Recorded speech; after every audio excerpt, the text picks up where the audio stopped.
All right, we are live. Here we go. AR, what do you think tonight? We got Murder Metal Mayhem in the house and a convict's thoughts here. AR, you feeling it tonight?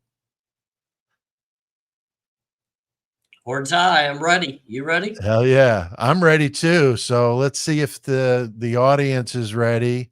Let's do it.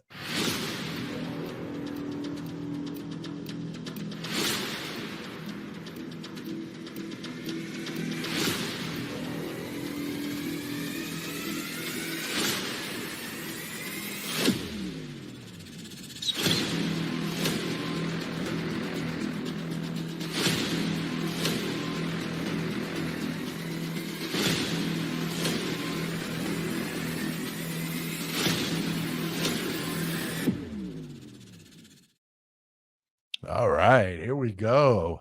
Brand new channel, AR. We're breaking some new ground here, Boy, and we've been talking about this for a while, so really anxious to do it and doing some darkness visible, bringing some true crime to light. We got a lot of good topics to talk about tonight, AR. I know we really almost had to put a lid on it. We had so many things we want to talk about. And that's the thing with true crime. There's I'm always just stuff happy popping. What's there that? is. And thankfully, we're not in the medical ward to talk about it. That's right. Yeah, between me with the necrotizing fasciitis, and then I get home, and then you end up going to the hospital. It was just like you said, we were going to be doing this from the ward, from the hospital beds if we had to. So Yeah, I was doing my best to recruit some more content creators right out of the beds next to me. So, well, very good. Definitely anxious to do this one for you guys. We've been excited about it for a while. We're planning to go about an hour, maybe a little bit more, definitely no more than 90 minutes, probably about as much gas as we both got in the tank. But we've been battling some pretty significant health issues, and we hope you guys understand that. But we're going to do the best we can. We're going to answer as many questions as possible. So if you have questions or you want to comment on stuff, we'd love to hear from you guys. But as always, don't forget to be civil to each other in the chat. If you have a question, put the word question in caps or a bunch of question marks so I can see it easier.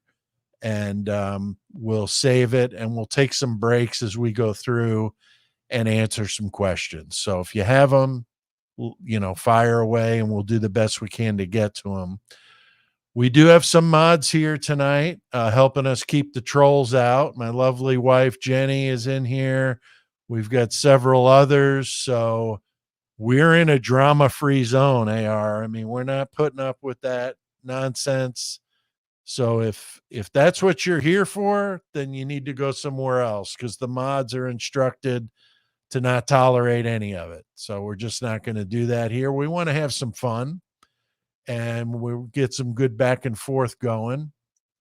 And don't forget to like this video if you're on the replay crew, and subscribe before you leave. We have it set where you need to be a subscriber to chat. So hopefully you guys subscribe. We need to hit 1,000 subs and 4,000 watch hours before the channel can be monetized. So that's what we're striving for here, and looking forward to doing this. But what are your thoughts, AR, on this new channel that we got going on? How did this all come to pass? I'll tell you what, this is a pretty exciting adventure, I think, for both of us. I know for myself, especially because I love true crime. I love the two unique personalities be able to come together, work together. We're no nonsense, we're no drama. We don't even want to recognize it, we don't even want to think about it. But we've built such an amazing community, a group of subscribers that support us to the full bounds, but they do it because we're unique and we're different. And I believe between you and I, and the occasional luckiness that we may get with a third member that could join us here or there. That's And that's right. luck. That's right. I think we all know what we're talking about. Oh This yeah. is a good place to be. And we're going to strive to have some very important people join us on panels. We might not have many content creators join us, but we're going to reach out to people that are places and in places that we can help others. I know you've had a great experience here recently helping somebody that's in return come back and talked about their experience with you. And that's amazing to hear. Amazing. Yeah, we had Murder and Metal Mayhem channel. Some of you that are watching this may remember we did a Brent Kopaka video, and I had a sergeant that I served with in the Army talking about PTSD, and we tried to encourage people that were watching to get help if they were suffering from it. And we had a viewer reach out, and I emailed and I responded, and he was in Arizona and he was looking for some help, and I got, looking and found a place that could help him and got a hold of him, and he went, which was great. And he's very successful in the program, and he's actually taking some classes to be able to then now reach out to other veterans and get help for the PTSD issues that so many of them face. So he was very, very thankful. He was just really, very humbling to hear that from somebody when you change their life like that. He was a firefighter in Idaho, of all places, not Moscow, but Idaho Falls, and he was, really had some issues.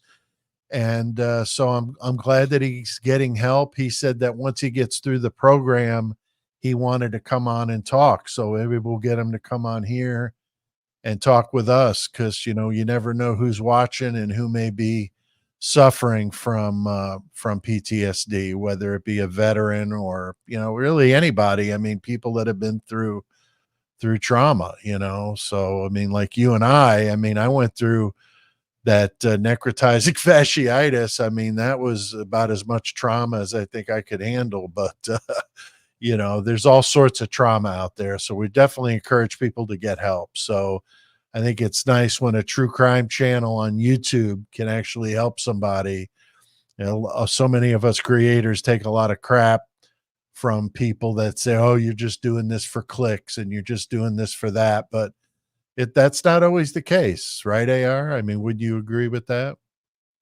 I, I'm right there with you because I'm actually engaged at the very moment with a family out of Texas that, one of their loved ones was taken in a horrific manner. And it's a big case in Texas where an arrest has finally been made. We'll discuss that a little bit here soon.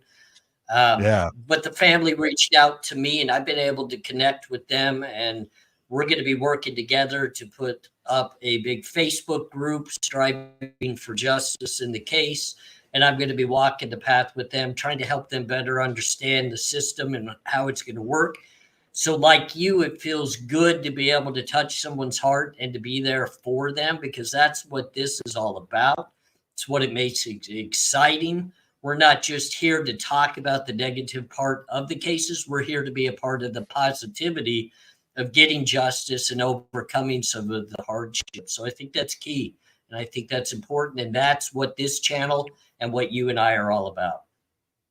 Yeah, because I was in the hospital, and I was crawling the walls for 42 days in there, and I reached out and we talked just about every night, just shooting the shit, talking about stuff. And we had, talked about how much we love true crime and how we were kind of getting tired of the Idaho 4 case. I mean, there's just some of these channels are just beating it to death, and that's their prerogative. It's their channel. They can do what they want. But you and I were like, we want to do something else. We want to talk about other cases. And certainly if something comes up with Idaho 4, we're all about talking about it. I mean, that's as much of true crime as Delphi or any of these others.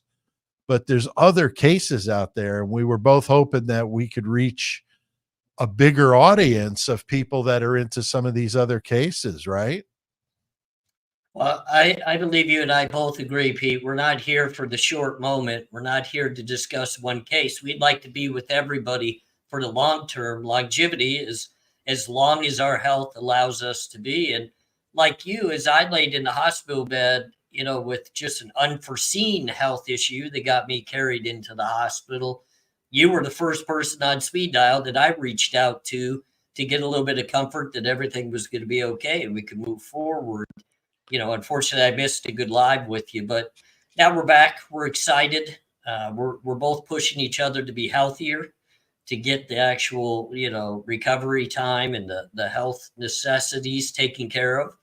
And, I've announced it via my own channel, and many people probably understand. Jen and I have a path, the big decisions, and many things to lay before us in regarding to health, but we're going to push through. We're going to do it in a positive nature, and we're going to be here for the long haul. So Yeah. definitely appreciative that we could do this together, Pete.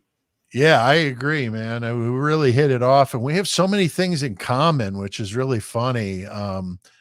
That have just kind of made this seem like it's like meant to be a combination of the two of us talking some true crime. And I know one of the cases that we wanted to get into, I know that I've had several people on the Murder Metal Mayhem channel express an interest in the Delphi case in Indiana. I mean, wow, talk about a wild ride.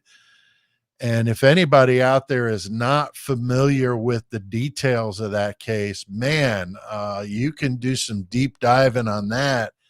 And I'm going to try to remember to link in the episode description for anybody watching this on a replay.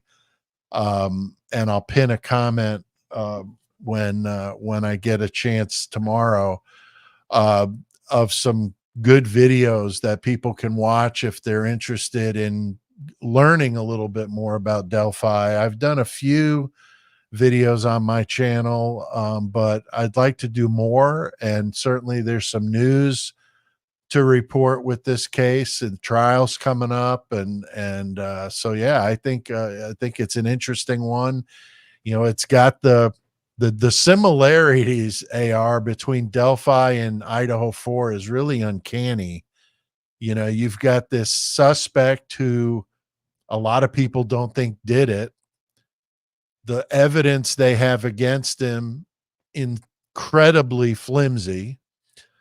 You've got all these different people that could have been involved. I mean, there's a lot of similarities. The judge, very biased in both cases. I know you did a video on that with the judges, which was good. So there's a lot of similarities. So if you're into Idaho 4 and you're not super familiar with the Delphi case, I strongly urge you guys to go check it out because there's a lot of good stuff. And we're going to talk about it here tonight. And if you're not familiar with the case, just briefly, Abby Williams and Libby German, like 12, 13-year-old girls murdered on February 13th, 2017 in Delphi, Indiana, while hiking near the Monon High Bridge on a day off of school. They were found the following day about 200 yards from the bridge on some private property. So the case went cold. You had several suspects coming to light, but none really seemed to be the one. And then all of a sudden, out of the blue, Richard Allen gets picked up October of 2023 when the police claimed that a note was found in the file. They were going through all their notes they take in their investigation, and they found this note that he had told police that he was on the bridge that day at about 3:00 in the afternoon. Nobody had him on their radar, never heard his name mentioned until they picked him up. So the police get a warrant, and they may have, obtained that under some shady circumstances, which we're going to talk about, to search the home. They found this Sig Sauer pistol that matched an unspent round that they found at the dump site. And this is, after the scene had been released, open to the public, and then sealed again. So that's very suspicious. AR, have you ever heard of a crime scene being released and then resealed up again? So you had potential contamination of a crime scene, and that's when they found this unspent round. In most cases that I've been around, you got the one opportunity at the crime scene to get the evidence, collect it. You don't release it until you fully believe you've collected everything and that crime scene's closed. Because the Right. minute you reopen that crime scene, it's contaminated at that point. It's no longer a crime scene. That's why they deem it as released. And Right. I've been through many of cases where I had crime scenes. They closed them, they gathered the evidence, and they released them at the end of the day. And that was it. You never heard of it again. They were Right. gone. Right. So when I consider the idea of here, this is in the Delphi case, we're not even talking about a contained crime scene to begin with. We're talking about a dump spot. So Right. it's even harder to contaminate that, considering the elements contaminated to begin with. Right. Because it was The whole outside. case It's baffles me, outside. and that's a great start. But even to Yeah. think about what you spoke upon, before they got to Richard Allen, they were looking at two other people that just miraculously, one passed away, I believe, and then the other one fell off of the visual or whatever happened. But they never even gave a reason why those people were no longer of interest. They just Right. moved on.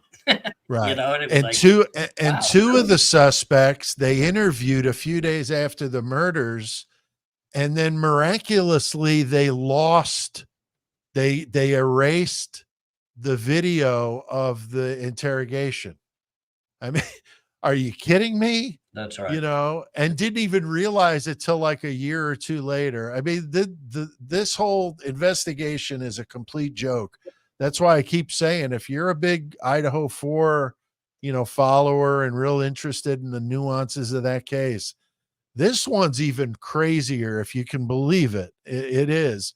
Because once they release this crime scene, it's outside. Anybody could have been there. Then they sealed it up again. And then they miraculously find this bullet 2 to 3 inches under the dirt. So how long had it been there? I mean, like they're trying to make it seem like he had the girls at gunpoint, and somehow or another that round got ejected unfired, and they matched it up to his pistol. But that is just super shady. And I interviewed a weapons expert about this for the Murder Metal Mayhem channel, and he said that that's some super shaky science there to match up an unspent round with a weapon. There's just too many variables there. And being under the dirt like that, I mean, really suspicious. And that's all they got on this guy. That's it. Yeah, I mean, Right. he said he was there at 3:00. That's where my mind is starting to go crazy with these cases, and why I'm so particular in digging into law enforcement and the justice system, following step by step.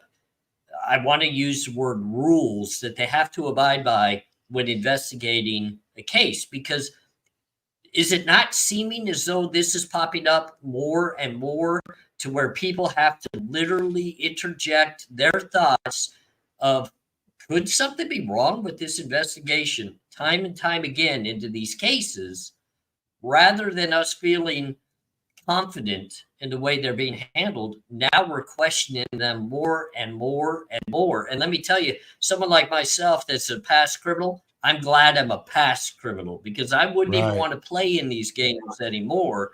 Because if I left a drop of supposed anything around somewhere, they're going to accuse me of something, even if I didn't do it, and then build the case off the accusation rather than the evidence. So, it's getting scary, and Delphi is definitely one of those, especially considering this happened years upon years ago, and Mm-hmm. we're still watching the nonsense unfold today, rather than somebody stepping in and saying, "We got to get this in order."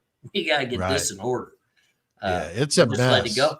You know, It's a total mess. I mean, we could go on and on about it, but I just wanted to kind of paint this picture before I get to the most recent updates. But it's definitely an interesting one. A lot of sketchy police stuff.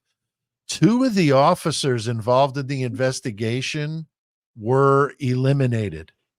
One was gunned down in front of an FBI office, if you could believe that, and another one was terminated in a house fire under suspicious circumstances. This whole Odinist cult, I've seen some people in the chat talking about the cult ritual killing. I believe it. And there's all sorts of stuff. Like I said, I'm going to do some videos on the Murder Metal Mayhem channel. We're going to be talking about this one, especially with the trial coming up. So a lot of interesting things about it. Now, the police say the girls were murdered between 2:13 p.m. and 3:57 p.m. on February 13th of 17. This is based on cell phone records of Libby. Richard Allen telling him that he was there at 3:00, of course, puts him right in the crosshairs. Now, my thought is, AR, is if he really did it, why would you tell the police that you were there? I mean, that doesn't that seem odd to you? I mean, unless you're just, dim-witted, I don't know what in the hell somebody would tell the police they were there if they were really guilty. most times us convicts try to say we were somewhere else. Right. We Just don't like really Brian admit to it Koberger, there. right? Brian Koberger, the only guy who stayed around in Right. town. Everybody else hit Right. the highway, and this guy's just kicking it around town, going to the grocery store. Is ridiculous. So now it's come Right. to light Yeah, from I the don't see defense. Richard Allen doing that. No, I don't either. So now it's come to light from the defense that the prosecution decides to keep that the prosecution decided to keep some information from them until very recent. And this was some AT&T documentation that says that Libby's phone was pinged with no response after 3:57. So that's where they get that. But then the following morning at 4:33 a.m., they get activity on that phone.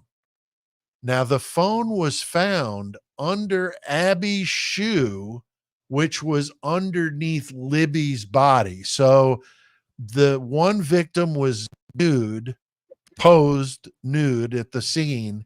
The other was wearing the other girl's clothes. Very strange. But this phone was found underneath the victim. So who was messing with the phone the following morning?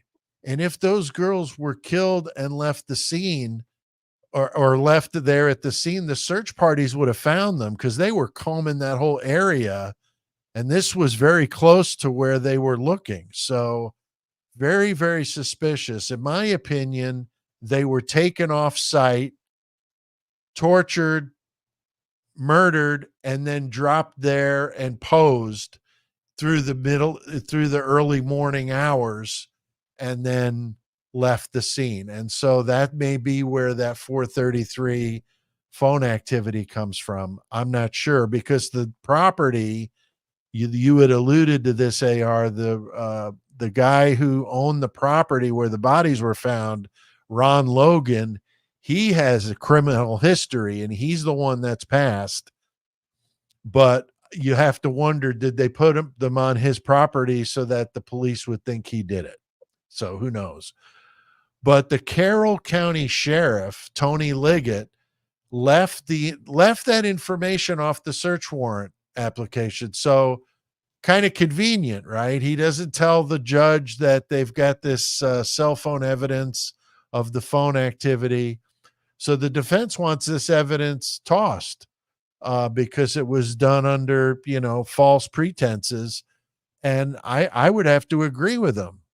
But, everything else they looked at Richard Allen's house, they found nothing. Computers, everything gone through, nothing else, no history of any criminal activity with him. Seemed like an upstanding citizen guy, just, minding his own business. And so the prosecution's response to that accusation was like listening to a politician where they talk a bunch and don't really say anything. So, not really sure what exactly they're trying to say is the reason why that phone would have become active at 4:30 the following morning. There's several shady individuals that could have done this. AT&T said that there were 3 unidentified cell phones in that same area at that time. Now, doesn't that sound familiar, AR, when we talk about the Idaho 4, right? With the unknown male DNA at the scene. Right. Here we've got 3 unknown cell phones. Like, really? Don't you think that maybe there could be something there? Just unbelievable. And Judge Gull, she has been so obviously biased to the prosecution that I don't think she's going to toss the search warrant. I think she's going to leave it in, and she rules against the defense every step of the way. So unfortunately, I don't think they're going to get anywhere with it, but I just think it's completely bogus. And like you were saying, AR, how scary is that? You're just minding your own damn business, trying to be helpful by telling the police you were there. So maybe you could have saw somebody or something, and you get roped into this, Well, and to interject with your you're breaking it down so well that I can add my 2 cents from the side of the focus of a defendant at looking straightforward at a judge. You're screwed with this judge. Judge Joe, the gold judge here, this lady, first of all, Right. removed his counsel illegally, to where a Supreme Court had to bring that back into play and Right. put them back on the case. So we're already watching the justice system here in a very sketchy manner. And it feels as though Richard Allen's been pulled into this, and he doesn't have the mental capability to really put his feet down and know how to defend himself in this case. And he's getting played over. I feel like his defense team is doing their best to try to help him. I really do. Oh, yeah. But I don't feel like Richard Allen's capable of helping himself anymore. I mean, this man has been housed in the penitentiary rather than your typical county jails. And when Right. people, they don't quite understand the difference about that. Look, back east, I do understand a lot of the jails also are the penitentiaries, but they're on separate parts of the facility, and there's a big fine line down the middle of how everybody's treated. This man has been tossed into the dark hole of a penitentiary. He's not liked there. He's not treated well there. He is in danger there, and mentally he's going crazy. And now I see, here we are again. We're talking about prosecution withholding evidence, a judge not putting their foot down to Right. reprimand the prosecution accordingly to even the odds, to get this back to what's fair trial. This is not fair trial. This is not how a fair trial works. This is not what it looks like. This is a screw job. And hopefully the public eyes can get opened up, and some changes can get brought forth, because if not, we're all at risk. We're all in a bad way at the end of the day. Yeah, and the judge is not letting cameras in. So, you want to talk about just trying to do this thing under the cover of darkness. This thing reeks of an appeal. I mean, I don't know how this guy wouldn't get an appeal based on all the ridiculous nonsense going on. I mean, the first judge, Dieter, I think his name was, or Deemer, he recused himself because he was scared to death of these Odinists. When that fire took the life of one of the investigators and then the other guy got gunned down at the FBI office, he's like, I'm out. I'm scared for my family, So there is some really, really over the top stuff going on here. And the prosecution's even trying to get it to where the defense can't even bring up the Odinist angle, can't bring up any of the names of these other characters, these Odinists, self-proclaimed. One of them, his son was dating one of the girls. So there's your tie. Can't bring him up. He was one of the ones that the interrogation mysteriously got erased.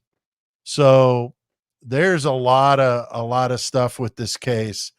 But there's one thing I wanted to mention before we move on from Delphi. I did a video about the Delphi mayor at the time, Shane Evans, who I strongly believe is involved in this, as crazy as that sounds. True Crime Design, she did a great several video montage of this guy. And I think there's all sorts of question marks with him. There was a town meeting on the night that the girls were murdered. And for some reason, the minutes of that meeting and the video of the meeting are missing from the town website. The only video and meeting minutes not on there is from that night. So was he at the meeting? Good question. Nobody will talk about it. So that definitely brings up a question of where was he if he wasn't at the meeting? They show him on these videos that she did, close-ups of him while they're doing these press conferences with the police. And he's like sweating. He's shifting around. I mean, he's looking very, very guilty. They also show a very distinctive gait that he has that looks an awful lot like the bridge guy video that they found on the girls' phones of the guy that was walking across the bridge that they believe could have been the one that abducted them. He's got a very distinctive gait, just like bridge guy. Lots of suspicion here with this character. And amazingly, he is now the assistant prosecutor in Carroll County, helping McClellan, the lead prosecutor on this case. I mean, can you even believe that? So I'm not holding my breath that they're going to look into this guy, but I'm telling you, True Crime Design did some good work. I really like what she does on that channel, and she did a really good bunch of Delphi videos. So if you're interested in Delphi, I would say go check that out. But the trial is coming up here in a few months in October. So we'll be talking more about this, I'm sure, AR. I mean, it's a fascinating case with a lot of twists and turns and things to make you go, So anyway, what else we got to talk about? Does anybody have any questions? Yeah, any questions out there? Yeah, I did star one question here. Okay, that's not pertaining to this topic. I'm seeing a lot of comments, but I haven't seen any questions. I have had quite a few people when I did the Shane Evans video responded and said, I have a lot of questions about Shane Evans as well. So yeah, there's a lot of things to question about this case, but you know, we're going to be on here for a bit longer. We're about 34 minutes now, so they still got quite a bit. But here's one. Let me show this. Catherine, who's a Murder Metal Mayhem, Mods of Mayhem. Catherine, good to see you. The Bridge Guy video is this amalgamation of the photo of Abby on the bridge. The Bridge Guy video isn't even real. I know that sounds crazy, but it's true. If you want to know how I know that, I will tell you. That's interesting because they only show a clip of it. It does look somewhat fake now that she brings it up, but I don't know. I would love to hear about that, Catherine. Maybe shoot me an email. We could bring it up in the next live. But that bridge guy video only is like 3 or 4 seconds. There's not much of it, and I wondered if they showed only that much, because if you saw him walking more, it would look even more obvious that it was Shane Evans. But don't know. And there's also audio of, Oh, you hear somebody say down the hill, hey girls, down the hill. And that's certainly suspicious. And when they were playing that in the press conference, that was the press conference where Shane's breaking out into a sweat and, and looking a little haggard. And I know he was the mayor in a town where a horrible double murder happened, but if he did have something to do with this, definitely makes you wonder. So all right, AR, what's another topic we were going to bring up? I know you had several. So what do you want to talk about? yeah, I'm going to talk a little bit about Giselle Salazar Tapia out of League City, Texas. It's a very interesting case as well. And, I did a video on it not long ago. This is the young lady's family that I'm in direct contact with, that I talk with through hours of the day, trying to better understand what they're going through, what they've dealt with law enforcement, how they're handling the information from the autopsy and the people that conducted that and the route that that's gone. They truly feel as though not only are they being lied to, but they've been pushed to the back burner and almost made out to be something that they're truly not. And that's all off the basis of what the investigators deemed their sister to be. And I probably should let everybody know that doesn't know about the Giselle case. She was found hanging by her throat in the docks just off of the boat where she resided with her 51-year-old boyfriend, James Hart, who has been arrested. But I'll tell you why he was arrested here in a minute. It doesn't quite make sense. But the key to this case is she was found in a position of rigor mortis that would mean she was staged where she was found in the water, hanging by her throat, in an attempt to make it look as though she had committed suicide. She hadn't committed suicide, and the authorities knew that immediately upon finding the body. They knew by the positioning of the arm over the head that it was foul play, and it was bad foul play. The cameras had been twisted and turned to where different things couldn't be caught on video. Neighbors had heard the body hit the water in the middle of the night. But even before that, what's really baffling the family was a phone call to authorities for a domestic violence issue on the boat between the young lady and her boyfriend, who was 21 years older than her. She had just left home 2 months prior to that to kind of go on the run with this guy. So it was brand new, didn't know each other well, and a domestic broke out and the cops were called. Guess who didn't show up? The cops. And guess what happened? A couple hours later, they find the body deceased, and they did not think the boyfriend was involved. I That's don't know how that infuriating. even stems to make sense, but instead they wanted to push the card that she overdosed. First, it was suicide. The medical examiner said no. Well, then it was an overdose. Guess what? The medical examiner said no. The man has not been arrested for murder. He was arrested for tampering with the body after the fact, meaning Wow. he's claiming he found her dead and moved her. It's a class 2 felony. Don't get me wrong. It's a class 2 felony. It's an $80,000 bail. But like I talked to them, and they want justice. They want real justice in this case. Their sister was murdered, and the man that did it most likely is only going to be charged with tampering with a body, meaning I've seen people with this charge before, may get 5 to 10 years, maybe. Is that all this young lady's life? A mother of many children, beautiful children. Like, I've seen pictures. I'm talking with the family. I'm getting to know them. What an amazing family this is. The heart that they have for others, how much they care about other people.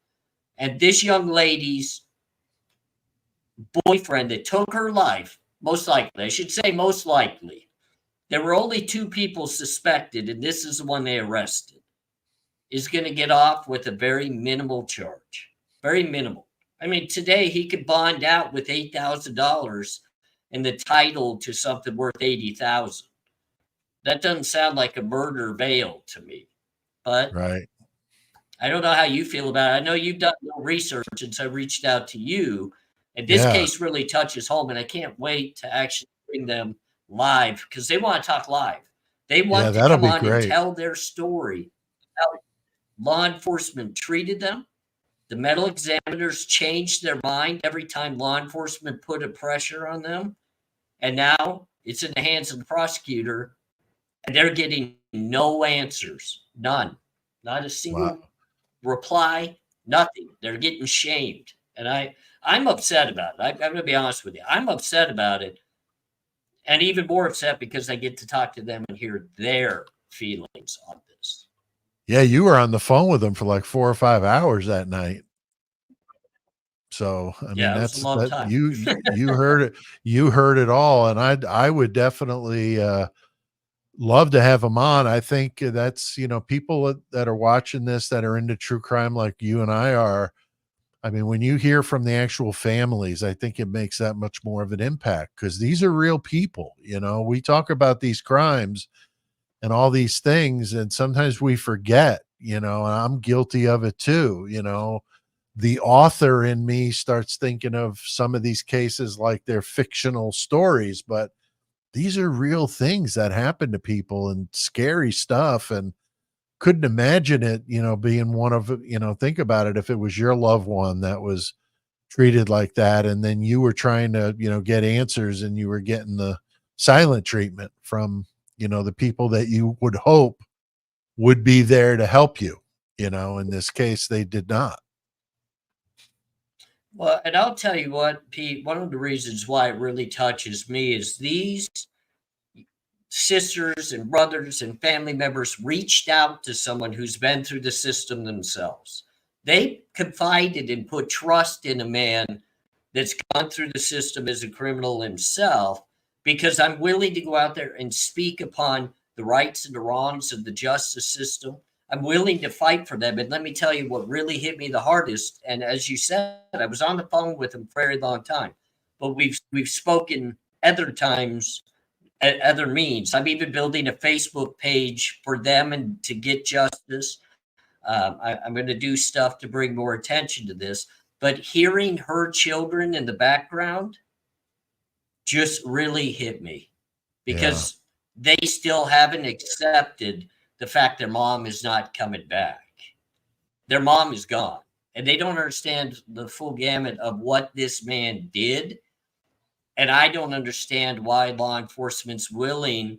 And I see where this is going to go. He's going to plea bargain to the lesser charge because he knows he's winning the battle. He's not getting a murder charge. He's getting away Right. with a class 2 felony that's going to carry a very minimal sentence, and he'll be out very soon, or she'll never be able to hug her kids again. And that's not right. That's not right. Right. No, so I would definitely be interested to get them on. Was there anything else about Giselle's case, AR, that you wanted to bring up tonight? Well, yeah, it's just it's one that's we've got to put focus into the actual investigation of the case because I feel as though now investigations, if they get a gut feeling within them, like in this case, she had used narcotics in her past. Now all of a sudden it's got to be an overdose. It couldn't be anything but an Right. overdose, and they're holding that against the family. And we need investigators that are literally investigating for truth. They're investigating to solve the crime appropriately. We're seeing too many cases. This is just another one. This Giselle case is another one to add on to the pile that goes in, with the cases like Idaho 4, with the Delphi case. investigators are not completely being transparent and honest in what they're doing. And then the prosecution's getting away with withholding evidence. And this is not the way it's supposed to be done. This is not the way it's supposed to be done. Yeah. Yeah. Donna here brings up a good point. Donna Lembo. So weird how someone most likely killed his girlfriend doesn't get charged with murder, and the Idaho and Delphi suspects, where there isn't really much evidence, get charged. So that's a good point. I mean, this guy, it sure seems pretty obvious, and we know that. We got somebody Sorry. photo bombing. No, it's all good. He was prepping all day. Pete, I'm telling you, this dog was so ready to go live. And look, here we go. We should have a camera on the dogs, But yeah, I mean, these cases are maddening. I hate to tell everybody. No, they are. We talked about and doing this Xander and having a little fun. Yeah, we talked about wanting to have a little fun. And that's the thing. I want everybody to.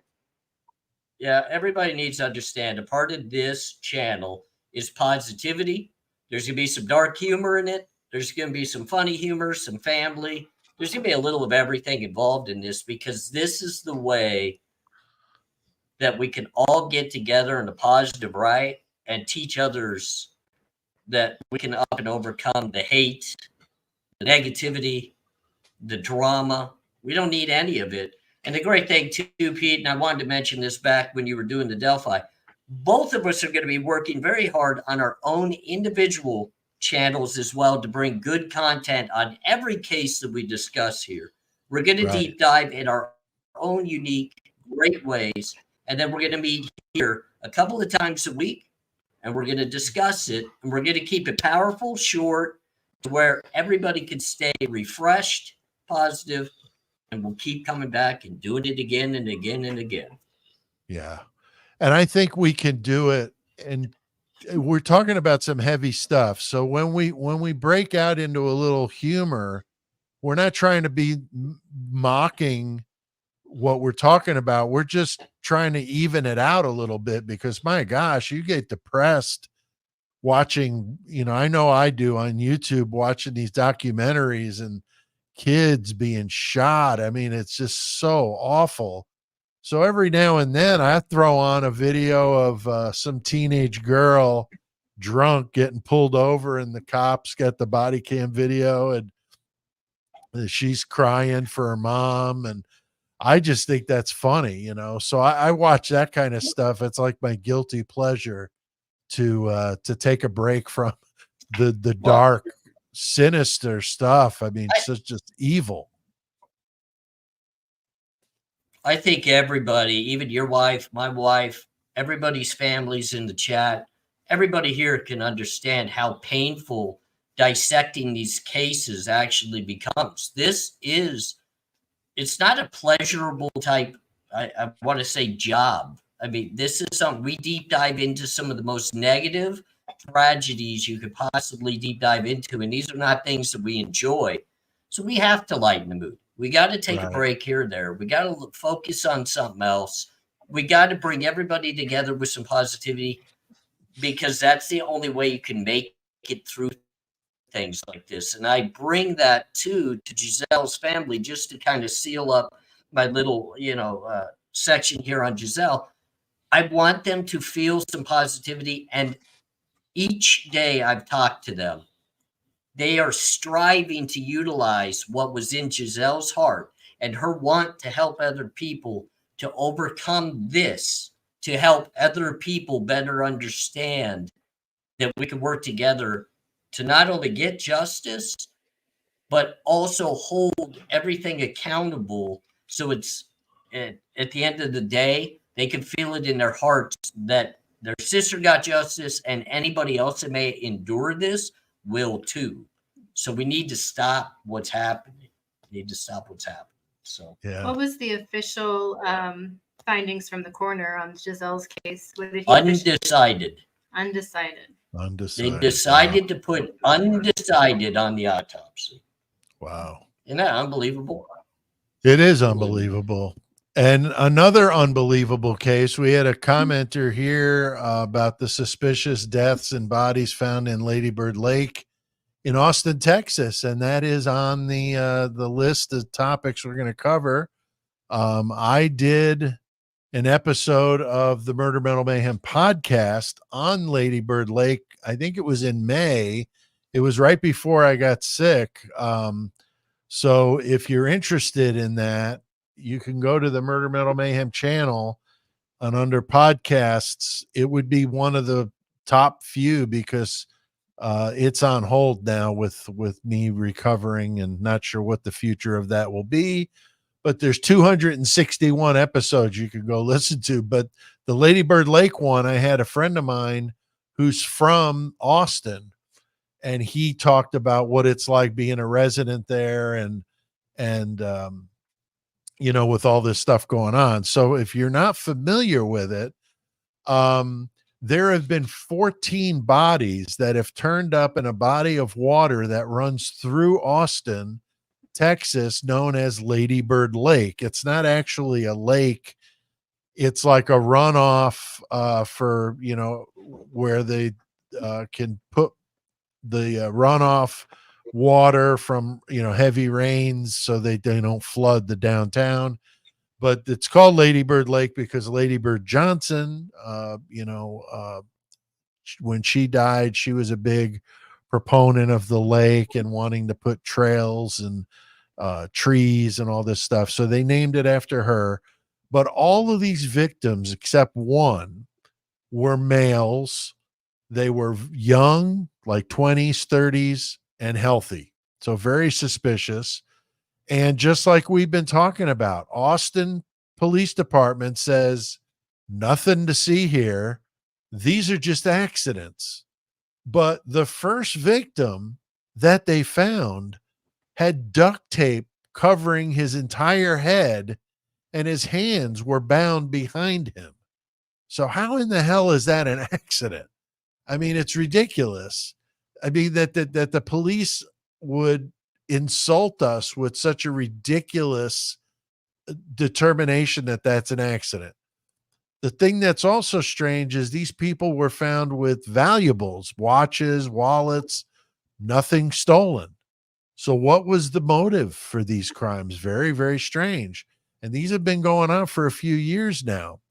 None of the victims were known to have issues with harming themselves or anything of the sort. They were all upstanding citizens, kind of in the prime of their lives, and this happens. But all of these victims were last seen in the downtown area on Rainy Street. So some people refer to this case as the Rainy Street Ripper, which is, I think, what we called that episode of the Murder Metal Mayhem podcast. So if you're looking, you'll see that. I thought more people would listen to it than if I put Lady Bird Lake in the title. But Rainy Street Ripper, Lady Bird Lake, same thing. And Rainy Street is where most of the bars are located. So this has been going on for a few years. Some people suspect maybe one of the bartenders in one of these bars potentially was giving the person something in a drink and then maybe working in tandem with a person or persons that would take the victim and throw him in the lake. There are a couple survivors. There's one guy that said he left the bar. He felt like, he was able to hold his drink and he was just out of his mind, and walking, got separated from his friends and was thrown off a bridge, fell 25 feet, broke all kinds of bones. And he was on the shore of the lake. And thankfully, people saw him and he was saved. And he could have very easily drowned because of his injuries and being right there at the water. So he survived it. So there have been a couple, but a very, very fascinating case. So if you're interested in it, there are some documentaries on YouTube. There's one that was kind of a longer one. I watched some of it, but it had a lot of good information. It broke it down really well. If I think of it, I'll try to find it and put that in the description as well. But I'm sure we're going to be talking about this one because they just found two more bodies right after we did the podcast, like the next week. So sometime in May, they found two more. So 14, I think it's 14 total now out of that lake. But what do you think about that, AR? Does that sound like a serial killer to you, or maybe a group of people doing that? I don't know. Yeah, I mean, it definitely comes across as something very suspicious. It's not really a case that I'm too familiar with. I know that it was spoken upon, but now it's just starting to kind of heat up more into the serial killer debate. I mean, a question I personally would have for you, because you seem to have far more knowledge than I do, obviously, of everything happening. These individuals, they claim that they survived it. I mean, are they given pretty reasonable type comments of, we know somebody put something in our drink, or we feel like, we were altered in some way, we were maybe being followed? I mean, those are some key things to serial killers that, I would definitely want to learn. Yeah, the guy that fell off the bridge he didn't seem like he knew what happened. He was just standing there at the bridge, and the next thing he knew, he was on the ground at the shore of this lake, and obviously a lot of pain from all the broken bones, and he's still recovering from this. But he did, if I remember right, did believe that something may have been put in a drink because he just felt off. And he said, was drinking regularly, and I felt like I wasn't, drinking beyond what I would normally drink. So it was odd that he felt like that. And he was there with a group of friends, and he got separated. That seems to be a common denominator, is these people weren't alone. They were in groups, and somehow or another got separated from their group. If I remember right, he was with a wedding party, and was there from like Boston or somewhere from the East Coast. And they were there on a, like a vacation with the wedding party or something like that, maybe a bachelor type party. And he ended up in that situation. So, but nothing that I heard about anybody feeling like they were followed. It's all just very mysterious. They just end up in the water, and the police just keep saying it's not a serial killer. But I don't know. I mean, it seems very suspicious. Well, and as you know, my background, I've been housed with some pretty notorious, pretty bad people, and a couple of them Yeah. were serial killers. And they always have kind of a spot to where their victims could end up, or bodies start accumulating, because that's their comfortable area. And now it's not always just a little itty bitty like dot on the map. It could be a circumference of area, a radius. But somebody putting bodies into a lake sounds serialistic to me, because that's their comfortable. They know when to be there. They know, when will eyes be there? Will they not be there? How to do it. And especially if you get up into the 14, 15, 16 people range, Right. you obviously know what you're doing. The only thing that would maybe deter me from the thought process of it being a single person is the fact that you've got a body where the head was completely duct taped. And if we haven't heard of another individual in the same way, or at least showcasing some sort of signs of Right. that, then we may be actually talking numerous people, even a copycat or something of that nature. But it's definitely something that needs to be looked into. And if law enforcement thinks that, like you said, we're that ignorant to not start picking things apart when you get that many bodies, and then you get some that are substantially in a method that is not your normal little slip and fall into a lake and drown type deal. Right. there's going to be a lot of questions about that. Law enforcement needs to know not all of us are idiots. We're not all ignorant to Right. this. So Yeah, it just just seems come out, very be suspicious. transparent, tell the truth, Right. let And your I get community it. know they're at risk. I get it. I mean, they don't want the world to think that there's some active serial killer in Austin. I mean, it's certainly not good for business, but it's unfortunate. Just like Idaho 4, we talk about with the University of Idaho, money just is the driver of a lot of this stuff. And that's just awful, to put money in front of human lives, because you don't want tourists to not come to your city because there's a serial killer there. I mean, I get it, but by the same token, it's like just deal with it and be transparent about it, because hiding it just makes it worse. It's the cover up is worse than the crime, they always say, So, any other Well, cases you and wanted to I would talk just about, like AR? my family, you know, just a few brief updates. I think we'll give a couple. I think we've had a great night. I know you and I Yeah, are, we're up at an hour we're now. We did striving to good. get stronger and better at doing this. Yeah. I mean, maybe if you want to take a few questions, and I know I want to remind you, I think you had some that you wanted to announce or do as well that maybe I kept you from doing earlier. Yeah, I forgot to bring it up too. I was going to do a contest for a T-shirt. I got some extra large. Unfortunately, that's the only. I think I got larges in the Murder Metal Mayhem Zombie shirt, and I've got extra large in the classic Murder Metal Mayhem shirt. But I'll let you pick which one you want.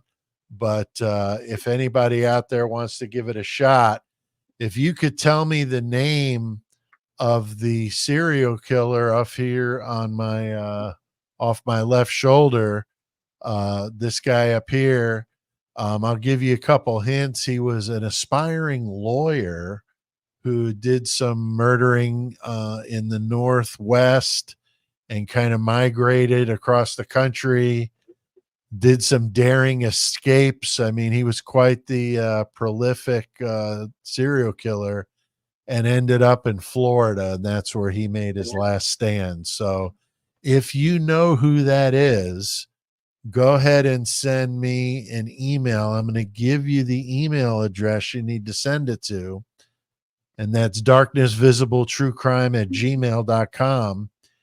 And send it there. I'll say it's Tuesday. We'll say Friday at midnight, so to give the replay crew a chance to enter as well. You send me your answer, and I'll use a random number generator to pick the winner. Unfortunately, this is US only because the postage is insanely expensive to send these to other countries. So, US only, please. Who is the serial killer over here? And send it to darknessvisibletruecrime@gmail.com. So, I'll leave that up there for a little bit. But we had, just a few. I mean, Sarah Boone, AR, she's representing herself now. She went through 8 attorneys. She's the 9th attorney now on her own case. And she wanted a lawyer as like a backup, and that got denied, I saw today. So that's an interesting one. The lady that put her, was it a boyfriend or a husband? I can't remember. Boyfriend in Yeah, a suitcase, and yeah, and he rolled him down the died. stairs, right? Didn't I'm she not roll sure him about down the that. stairs? I'm not sure about that, but unfortunately, she video recorded it with her phone, and the guy was in there begging for her Yeah, to let him out, because her claim was they were playing hide and go seek, which that's a strange one in and of itself. I mean, I don't know many adults that are playing hide and go seek. And she kept saying that play like they were 10, but he right. ends up in a suitcase, and on the video, I mean, it's horrible. He's like begging for her to let him out. He's saying, I can't breathe and this and that. And she's like, yeah, that's how I feel when you cheat on me and all this kind of stuff. So she didn't do herself any Yeah. favors. And so, yeah, she's definitely going to go down for that one. But representing yourself usually doesn't end very well, does it? Yeah. No, I would never recommend it. I'll be very honest with you. Everybody that we ever watch represent themselves, we see the narcissistic, attitude within them, and then just the outright, pretty much disrespect within the courtroom, the way that they speak in the courtroom and try to handle themselves. It's more of a show than it ever is putting on a Right. good defense for yourself. I mean, you look back at the Brooks guy that was driving the vehicle that hit a bunch of people. I believe that was Milwaukee, I believe. Yeah. Daryl Brooks, I believe his name was, or something. Yeah. He Just a made a fool of nutcase. himself. And we've Yeah. seen it through. I Yeah. mean, and I've seen it through the years, having to go to court and sit there and watch people stand up that are, and at the end of the day, Sarah Boone probably is mentally ill. But she's only doing herself more harm in this case. These are the type of people that just need to take a plea bargain at the beginning and then Right. play the shenanigans of defending themselves in the courtroom. Just go ahead and seal up the plea bargain first so that you don't get, the book Right. thrown at you at the end of the day. But Yeah. She's going to just get hammered. it's funny, but it's not funny. Right. Yeah, I mean, Yeah. I mean, she's this only guy gonna lost his life. I mean, it's horrible, right? But it's just the and she's weirdest making thing. a complete mockery of the court system, of herself.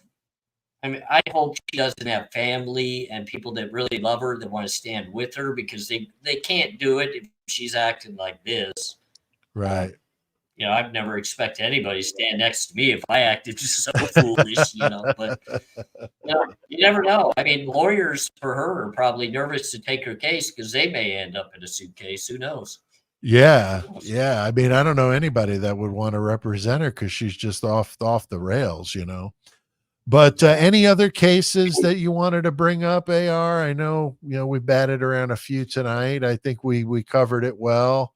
I'm hoping you guys like this Yeah, idea of us opening it up to other cases instead of just talking about the Idaho 4. I mean, I don't know how much more we could talk about that case without boring ourselves to death. So we wanted to talk about some other true crime. And like we said, we're still going to do I stuff don't on think our own that, channels. and we'll still talk Idaho 4. But I Oh, don't want yeah. to get into the back and forth of the theory-based thoughts and this and that. The case in Idaho is a very serious case. There's 4 people that have lost their lives. There's family devastated. Now you got a defendant that's possibly losing the rest of his life. His family's devastated. It's a very volatile situation up there right now. I know we're approaching the change of venue, and that's going to be key. But the big motions are coming with the suppression motions. And trust me, Pete and I, we're going to dig deep into the suppression motions, and we're going to discuss all these things. Oh, yeah. But we want to keep it on a very drama-free, to the point. This is what's Right. happening. There's Right. so much to talk about, guys. I mean, look at Chad Norman, just got a plea bargain. This is a guy that executed his 3 children. Horrible. 3 children. Execution style. Shot his own wife. Traumatized his daughter. Mhm. And he's not getting the death penalty. This Right. man is going to sit in prison as long as they let him sit in prison. I mean, that's Right. what people need to realize. The prisoners may not let him be there long. I was going to say, I think he's going to get got. No, he's going to get got. Yeah, he's definitely going to get got. But this is what our prosecutors are willing to do. This is not a case that should have ever been anything less than the death penalty. Prosecutors, because of the financial means that it takes to put someone through a trial, I mean, they saved themselves a buck to give a guy a life sentence, which, don't get me wrong, he's got hell on wheels in front of him. Trust me, his punishment's coming. Oh, yeah. But this isn't really the view you want to put out to people, that you're willing to put some people to death that, other people you're willing to not put. Why hasn't Bill Thompson offered a plea bargain of quadruple life sentences rather than the death. I mean, maybe he did, but this is what I'm talking about. You know, Yeah, it's interesting for why even give sure. him the chance? Why Right, even give him the chance? You know, he's guilty. You got him red-handed, and he admitted to it. You right, got it. right. You don't need So, more. so But we'll have to figure out when our next live is. We'll come up with a schedule. I've got some family visiting me early next week. So I'm going to be kind of tied up with that, but I'd like to maybe after that AR come up with a set nights that we're going to do live so that people kind of get in a schedule. So we could talk about that and love to get some feedback from you guys. So if you want to email the email I gave you before, the Gmail account, if you want to email suggestions of cases you'd like us to do, I'm not going to guarantee we're going to do them all, but we can at least check it out and see, because some of these ones that people don't know about turn out to be a big deal. And even if they're not a big deal, if they're interesting and we want to talk about it, we'll cover it. And I'm anxious to get Giselle's family on. That's probably next up in the shoot. Maybe we can do that AR and get them situated on here with us. That'd be fascinating, I think, for the viewers to see that. And we'll do more of this stuff as cases come up, but we're going to get on a normal twice a week schedule so you guys can look at our ugly mugs twice a week and get educated on some true crime. So, but anything else you wanted to say, AR? as long I've just said, as long as I'm not having to do the live out of the mental or medical ward, then we'll be all right. You know? Right. For sure. Same here. But thanks for hanging out with us tonight, guys. I've definitely had a good time, and that's what we were hoping for, is to have a little bit of fun and talk about some interesting cases together, because it's something that all of us have in common, and there's a lot more cases than just one. So we'll be talking about a lot of them as we do more of these. So thank you very much, and we'll see you next time.